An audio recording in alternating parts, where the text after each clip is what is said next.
Washington Yepes comparte un diálogo con el invitado. Son las 17 horas 26 minutos. Ya lo vemos a Fernando Morales, concejal de Quito. Le pedimos que encienda su micrófono, por favor, para poder dialogar sobre un tema que es importante. La ciudadanía está viendo con preocupación, cierto sector, por cierto, de la ciudadanía, que hay un rebrote, no sé si llamarlo así, pero hay un aumento de contagios en la capital, pese a que hay esta insistencia desde el Cabildo, desde la prefectura, en los medios, pidiendo a la ciudadanía que tome conciencia y que mantenga la distancia, use mascarilla y una serie de aspectos más. Pero bueno, este llamado a la normalización de actividades hace que de todas maneras, Fernando, la situación se vaya complicando en cuanto a la pandemia, digo, ¿no? ¿Qué está haciendo el municipio entonces para coadyuvar a que esto que se llama nueva normalidad, pues no sea de pronto tan relajada? Buenas tardes, ¿cómo le va? Buenas tardes, Washington. Muchísimas gracias por la entrevista. Un saludo cordial. Yo creo que ha sido bastante complejo el trabajo que ha realizado no solo el municipio, sino las diferentes instancias gubernamentales, pero también dentro de esta complejidad ha existido mucha debilidad en la planificación, debilidad en la misma ejecución presupuestaria. Mire usted las pruebas COVID que adquirió el municipio.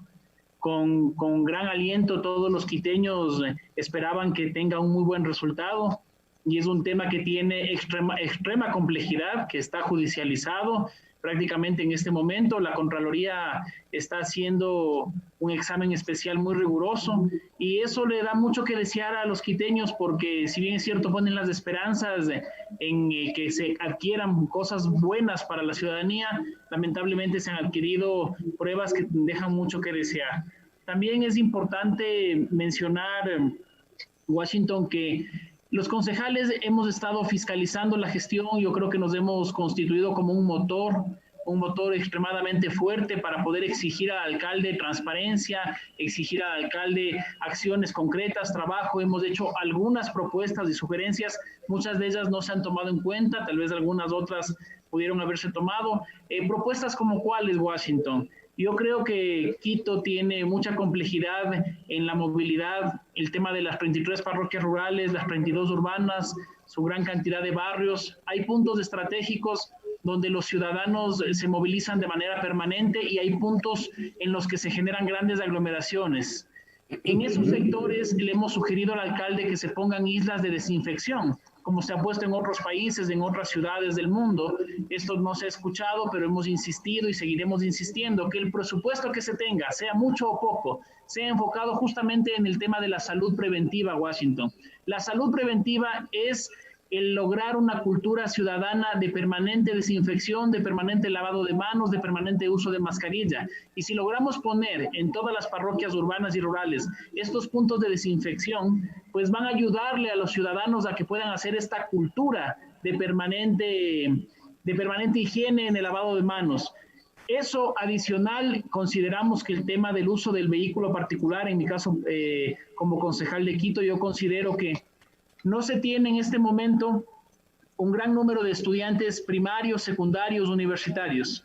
No se tiene un gran número de personas, de ciudadanos que están trabajando, no están trabajando de manera presencial, sino que se encuentran de manera virtual.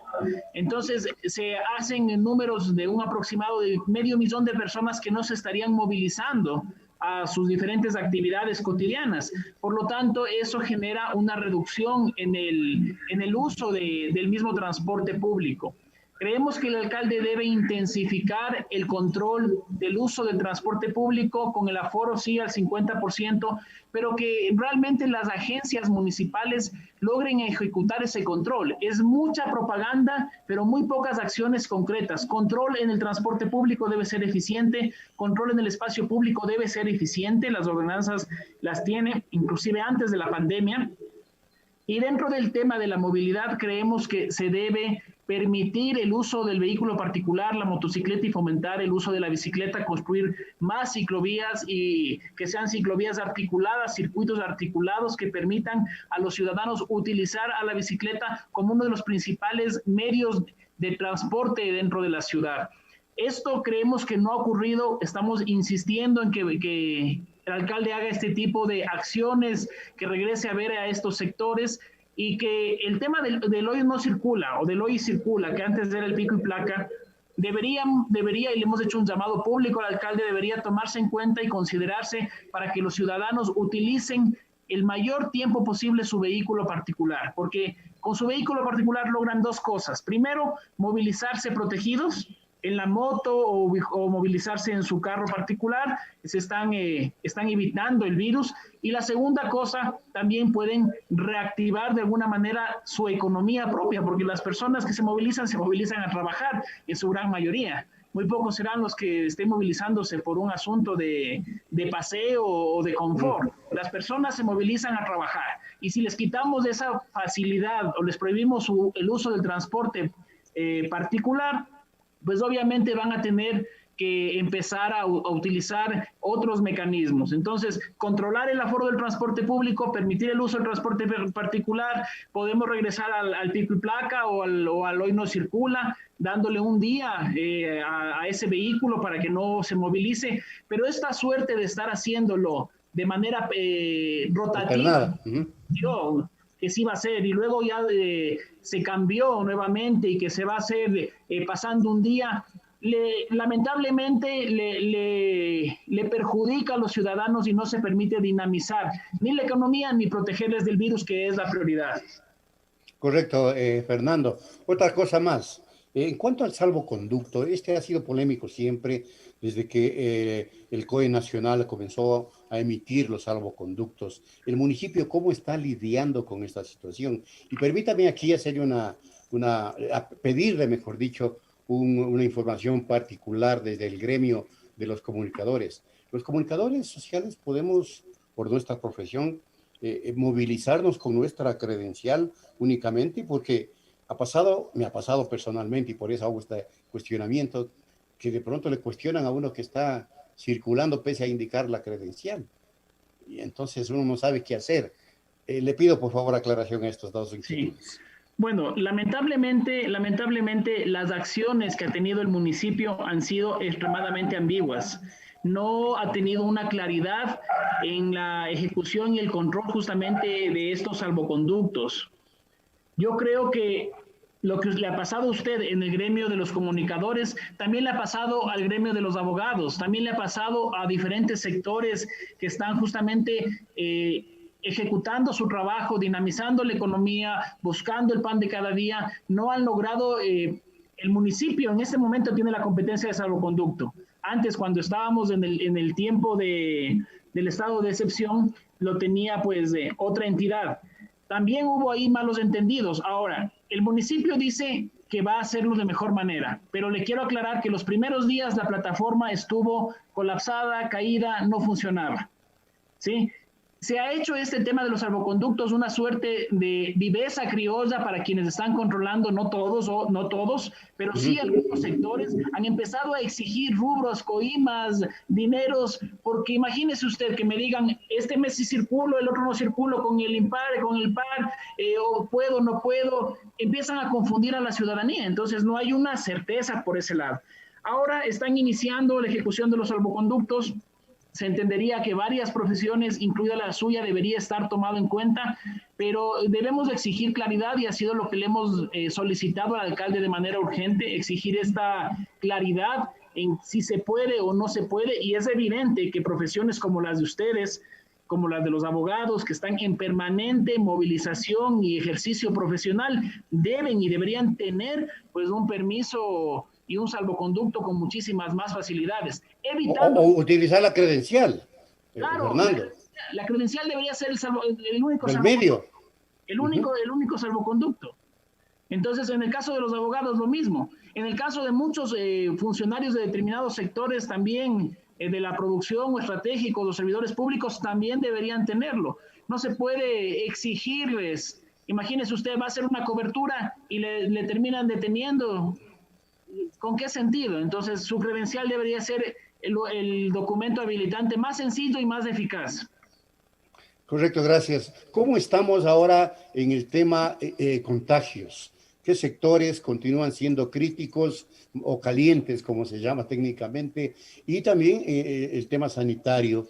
Ya habló usted de las pruebas que no lograron concretarse, ese millón que se anunció en un primer instante, pero ¿cómo estamos tema contagios en cifras, concejal? Bueno, hay parroquias bastante complejas en cifras. Chillogallo, Calderón, hay sectores justamente en el centro histórico, Belisario Quevedo, Cotocollao, parroquias que han demostrado incrementos sustanciales en el número de contagiados.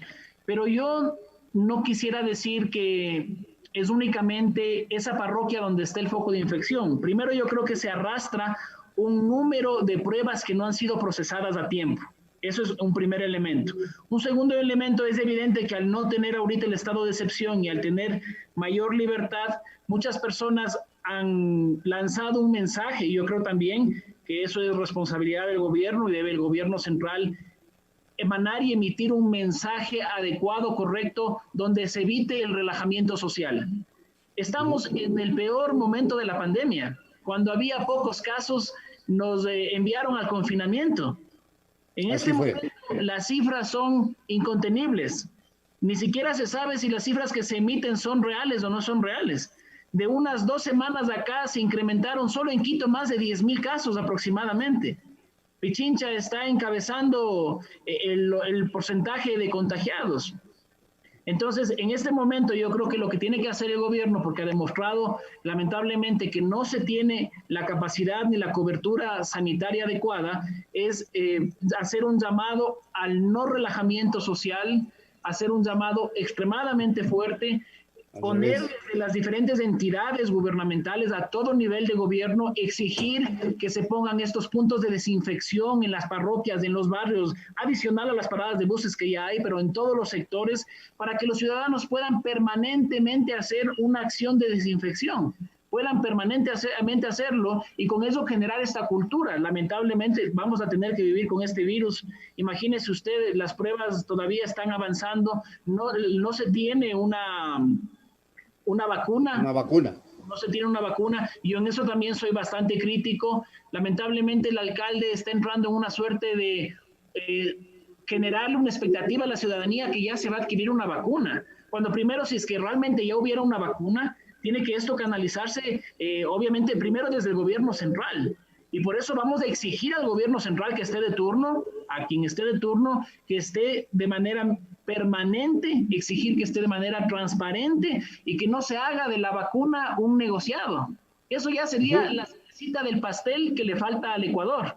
Es que los políticos empiecen a hacer de la vacuna un negociado. Entonces los ciudadanos y quienes estamos haciendo estas acciones de fiscalización como manda la normativa, debemos estar pendientes justamente de que estas acciones de las posibles compras de las vacunas más adelante, cuando ya estén probadas, pues sean unas acciones transparentes y no se engañe a la ciudadanía. Preocupados por eso, por estas parroquias que se han incrementado los casos, preocupados por este relajamiento social, Washington, yo creo que aquí lo principal es salir cuando realmente tenemos esta necesidad urgente de hacerlo y solicitar a las diferentes entidades gubernamentales que potencien al máximo la movilidad particular, en vehículo particular, en carro, en motocicleta, en bicicleta, generar también esas facilidades y también generarlo con lógica. Imagínese usted, el municipio de Quito empieza a implementar unos circuitos de ciclovía un poco aislados, un poco especiales, pero esos circuitos empiezan a bloquear la dinámica comercial. Exacto.